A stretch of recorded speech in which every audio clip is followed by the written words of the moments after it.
24시간 중 잠자는 시간만 빼고 빼곡하게 스케줄이 짜여 몹시 바쁜 사람. 이런 사람을 주역의 괴상으로는 수화기제라고 하죠. 수화기제. 글자 그대로 이미 완성된 상태를 말합니다. 그러나 이 괴상에 대해선 다시 한번 생각해 봐야 할 아주 중요한 문제가 있습니다. 주역의 괴상 수화기제에는 완성됨 이외에 또 다른 뜻이 있습니다. 일이 완성되고 꽉 차 있지만 그로 인해 방심하면 다시 무너질 수 있다. 이 상태에선 더 이상의 발전이 없다. 운명 수업의 저자 초은 선생님은 이 수화 기제의 괴상을 가장 위험하게 보았습니다. 반드시 망가지는 괴상이다. 너무 꽉 짜여서 더 이상 나아갈 수 없고 마침내 파국에 이르게 된다. 이 괴상은 재앙을 예고한다. 사람이 바빠서 여유가 없으면 이는 확실히 위험한 징조이다. 그리고 말합니다. 사람이 무슨 일이든 한 곳에 몰두하여 다른 것을 살펴볼 겨를이 없으면 위태로워지는데 지나치게 바쁜 사람은 이미 잘못된 것이다. 식물인간은 병원에만 있는 것이 아니다. 너무 열심히 사는 사람들 중에서도 식물인간이 있다. 그러면서 저자는 자신이 잘 알고 있는 어느 60대 여성에 대한 이야기를 들려줍니다. 청량리 거리에서 좌판을 펼쳐놓고 장사를 하는데 이 사람은 하루에 50만 원 정도를 번다. 하루 수입이 50만 원이면 서민으로서는 아주 훌륭한 금액이다. 이 사람은 사는데 돈적으로는 큰 불편함이 없을 것이다. 매일 그 자리에 나와서 물건을 팔면 저녁에 집에 들어갈 때쯤이면 50만 원이 생기니까 말이다. 때로는 이 사실이 재밌고 신이 날 지경이다. 그런데 문제가 있다. 이 할머니는 하루를 나오면 50만 원을 벌지만 집에서 하루를 쉬면 50만 원이 손해라는 생각에 잠겨 있다. 그래서 휴일도 없이 명절도 없이 몸이 매우 아픈 날에도 매일 나온다. 마치 그곳 좌판에 묶여서 감옥살이를 하는 것과도 같다. 인생이 이래도 좋은가? 식물인간이 따로 없다.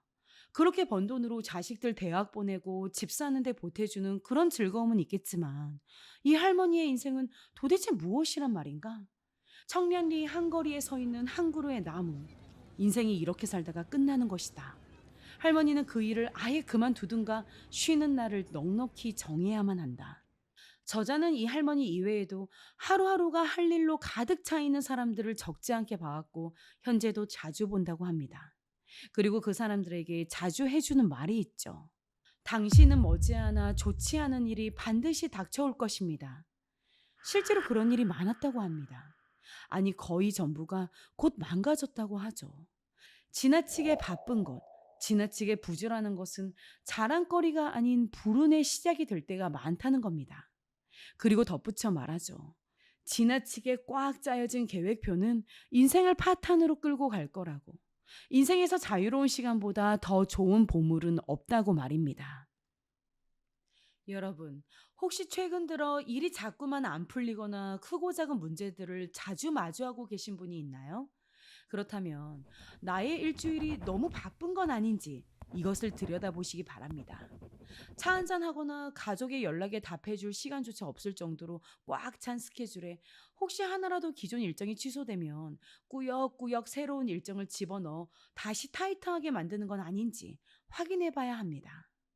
일이 너무 바쁜 사람은 부자가 될 수 없다.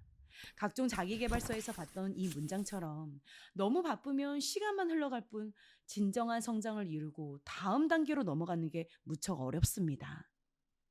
바쁘긴 무지 바빴는데 통장 잔고도 월 수익의 규모도 이전과 큰 차이가 없어 황당할 때도 있죠. 마침 제가 이 영상을 녹음하는 오늘은 수요일입니다.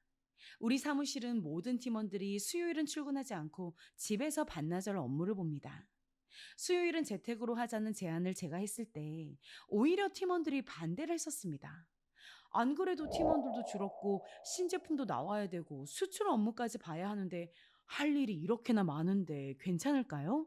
걱정이 되었던 거죠. 하지만 저는 알았습니다.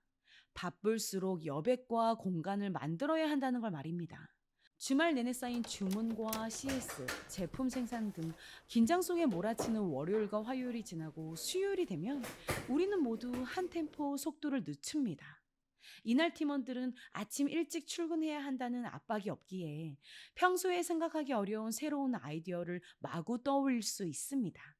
저 또한 텅 빈 사무실에서 여유롭게 배달 온 샐러드를 먹으면서 평소에 못했던 일들을 여유롭게 합니다. 유튜브 영상도 이 수요일 덕분에 만들어질 수 있는 거죠. 출근하지 않는 수요일의 효용은 제 예상보다도 훨씬 컸습니다. 바쁜 나머지 요일에 대한 중압감이 이 수요일 덕분에 거의 사라졌으니까요. 어린 시절 언젠가 제가 시골에 갔을 때 어떤 집에 심어진 나무들이 누렇게 다 죽어가는 걸 보고 할아버지께 여쭤본 적이 있습니다. 할아버지, 왜 저 집 마당에 있는 나무들은 다 죽어가나요? 할아버지가 말씀하셨죠. 너무 빽빽하게 심어서 그래. 봐봐. 나무들 사이에 간격이 있어야 하는데 어깨가 닿아 있을 정도로 너무 붙어 있지? 나무와 나무 사이에 바람이 실컷 노다닐 수 있는 바람길이 있어야 나무도 사는데 저 집은 그걸 몰라 나무가 다 죽은 거지. 여러분, 수와 기제의 반대편에는 화수미제가 있습니다. 요즘 너무 정신없고 바쁘고 그로 인해 무언가 꽉 막혀있는 기분이 든다면 화수미제, 즉 아직 이루지 못한 상태, 비어있는 상태를 일정 곳곳에 심어두면 됩니다. 이제 막 배우는 테니스, 수영도 좋고 러닝 모임에 참여해서 시원한 여름밤 뛰어보는 것도 좋겠습니다. 주 7일 내내 문을 여는 가게를 운영하고 있다면 꼭 일요일 하루만큼은 과감히 문을 닫으시길 바랍니다.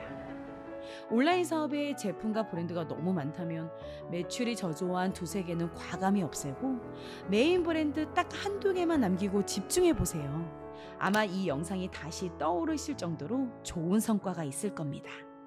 주 5일, 주 6일 이상 강의하는 학원인 분들이 이 영상을 보고 계시다면 꼭 강의는 주 4일만 하시고 차라리 한반 인원을 늘리시는 것을 권합니다. 우리 인생이라는 들판에 지금 나무들을 너무 빽빽히 심어둔 건 아닌지 살펴보시길 바랍니다. 이미 생기를 잃은 나무들은 과감히 뽑아내는 것. 그래서 그 여백 덕분에 나무들 사이에 바람이 자유롭게 춤추게 하는 것.